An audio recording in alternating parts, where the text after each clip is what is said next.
ಖರ್ಗೆ ಅವರು ಸರ್ 2-3 ರಾಜ್ಯಗಳ ಅಧ್ಯಕ್ಷರ ಬದಲಾವಣೆ ಆಗಿದೆ, ಇನ್ನೂ 2-3 ರಾಜ್ಯಗಳ ಅಧ್ಯಕ್ಷರ ಬದಲಾವಣೆ ಮಾಡೋದಿದೆ ಅಂತ ಹೇಳಿದ್ದಾರೆ.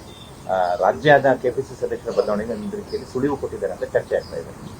ಗೊತ್ತಿಲ್ಲ ನನಗೆ ಅದ್ರ ಬಗ್ಗೆ, ನಾನು ಯಾವುದನ್ನು ಪ್ರತಿಕ್ರಿಯೆ ಮಾಡಕ್ ಹೋಗಲ್ಲ. ಯಾಕಂದ್ರೆ ಹೈಕಮಾಂಡ್ ಡಿಸಿಷನ್ಸ್ಗಳು ಯಾವ ರೀತಿ ಇರ್ತವೆ ಅದನ್ನ ನಾವೆಲ್ಲರೂ ಕೂಡ ಅದನ್ನ ಒಪ್ಕೊಳ್ತೀವಿ. ಯಾವ ರೀತಿ ನಮ್ಮ ರಾಜ್ಯದ ಏನ್ ಡಿಸಿಷನ್ ತಗೊಂತಾರೆ ಅದು ಅವ್ರಿಗೆ ಬಿಟ್ಟಿದ್ದು.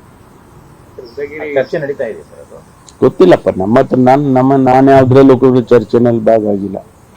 ನಿನ್ನೆ ಖರ್ಗೆ ಅವರು ಹೇಳಿರೋದು ಸಾಕಷ್ಟು ಸಂಚಲನ ಅಲ್ಲ. ಅವರು ಇಡೀ ಹೊಸ ನಮ್ಮ AICC ಕಚೇರಿ ಆದ್ಮೇಲೆ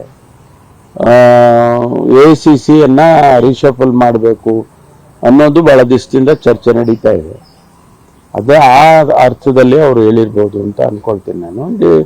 ಈಗಾಗಲೇ ನಾವು ಅನೇಕ ಚುನಾವಣೆಗಳನ್ನ ನಾವೆಲ್ಲ ಸೋತಿದ್ದೇವೆ. ಹರಿಯಾಣದಲ್ಲಿ ಸೋತಿದ್ದೇವೆ, ಮಹಾರಾಷ್ಟ್ರದಲ್ಲಿ ಸೋತಿದ್ದೇವೆ, ಡೆಲ್ಲಿಯಲ್ಲಿ ಸೋತಿದ್ದೇವೆ. ಅದಕ್ಕೆ ಪಕ್ಷ ಸಂಘಟನೆ ಬಗ್ಗೆ ಅವರು ಬಹುಶಃ ಅವರ ಹಂತದಲ್ಲಿ ಚರ್ಚೆ ಮಾಡಿರ್ಬೋದು. ಅದಕ್ಕಾಗಿ ಆ ರೀತಿ ಸ್ಟೇಟ್ಮೆಂಟ್ಗಳು ಕೊಟ್ಟಿರ್ತಾರೆ. ಮುಖ್ಯಮಂತ್ರಿಗಳು ದೀರ್ಘಾವಧಿಯ ಅಂದ್ರೆ ರಾಜ್ಯ ರಾಜಕಾರಣದಲ್ಲಿ ದೀರ್ಘಾವಧಿಯ CM ಆಗುವ, ಆ ಮೂಲಕ ದಾಖಲೆ ಬರೆಯುವ ಇಚ್ಛೆ ಇದೆ ಅಂತ ನಿನ್ನೆ ಪಬ್ಲಿಕ್ ಯಾರು CM ಅವರೇ ಬಸು ಅವ್ರಿಗಿಂತಲೂ ಹೆಚ್ಚು ಅವಧಿಯ CM ಆಗೋ ದಾಖಲೆ ಮಾಡೋ ಇಚ್ಛೆ ಇದೆ ಅಂತ.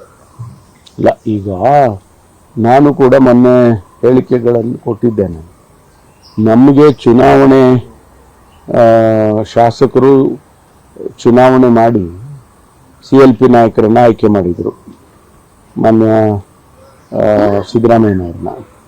ಆ ಸಂದರ್ಭದಲ್ಲಿ ನಮ್ಗೆ ಯಾರು ಏನು ಹೇಳಲಿಲ್ಲ, ನೀವು 2.5 ವರ್ಷಕ್ಕೆ ಮಾತ್ರ ಆಯ್ಕೆ ಮಾಡ್ತಾ ಇದ್ದೀವಿ, ಅವ್ರನ್ನ 2.5 ವರ್ಷಕ್ಕೆ ಬದಲಾಯಿಸ್ತೀವಿ ಅಂತ ಏನು ಹೇಳಿರ್ಲಿಲ್ಲ.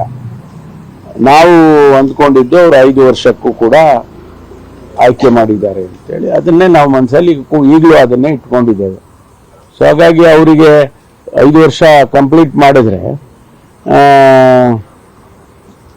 ಸ್ವಾಭಾವಿಕವಾಗಿ ಒಂದು ರೆಕಾರ್ಡ್ ಆಗುತ್ತೆ.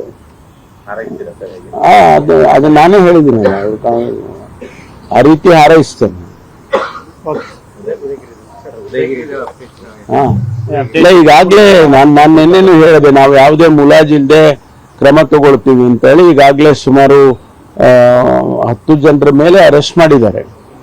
ಯಾರು ಕಲ್ಲು ಹೊಡೆದ್ರು, ಯಾರು ಹೊಡೆದಿಲ್ಲ, ಇನ್ನೂ ಕೂಡ ನಮ್ಮ CCTV ಫುಟೇಜ್ನಲ್ಲಿ ಐಡೆಂಟಿಫೈ ಮಾಡಿದ್ದಾರೆ. ಅವ್ರನ್ನೂ ಕೂಡ ಅರೆಸ್ಟ್ ಮಾಡ್ತಾರೆ.